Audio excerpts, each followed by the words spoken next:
কেন্দ্রীয় বঞ্চনার অভিযোগে সংসদের শীতকালীন অধিবেশন শুরুর প্রথম থেকেই উত্তাল দেশের রাজধানী। সেই ধারা বজায় রেখে বাংলার হকের টাকা মেটানোর দাবিতে সরব হলেন তৃণমূল কংগ্রেসের সাংসদরা। 100 দিনের কাজ, প্রধানমন্ত্রী আবাস যোজনা এবং জল জীবন মিশন সহ একাধিক কেন্দ্রীয় প্রকল্পের জন্য পশ্চিমবঙ্গের প্রাপ্য প্রায় 2 লক্ষ কোটি টাকা অবিলম্বে পরিশোধের দাবিতে সংসদ চত্বর উত্তাল করে তোলেন তারা। এই দিন সকালে তৃণমূলের সাংসদ শতাব্দী রায়, কাকলি ঘোষ দস্তিদার, মহুয়া মৈত্র, জুন মালিয়া সহ অন্যান্য সাংসদরা সংসদ চত্বরে জড়ো হয়ে বিক্ষোভ প্রদর্শন করেন। তাদের হাতে ছিল কালো প্ল্যাকার্ড, যেখানে লেখা ছিল বাংলার মোট বকেয়া টাকা 2 লক্ষ কোটি, টাকা দেবে না হলে গদি ছাড়তে হবে। বিক্ষোভ চলাকালীন সাংসদরা কেন্দ্রীয় সরকার এবং প্রধানমন্ত্রী নরেন্দ্র মোদীর বিরুদ্ধে লাগাতার স্লোগান দিতে থাকেন।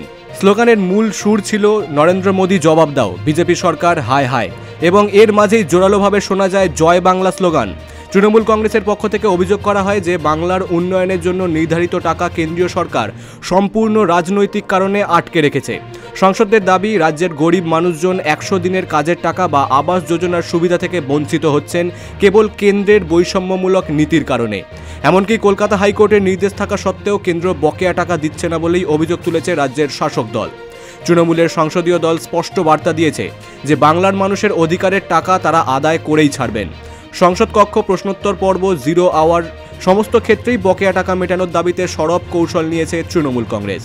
Bureau report, big news Bangla.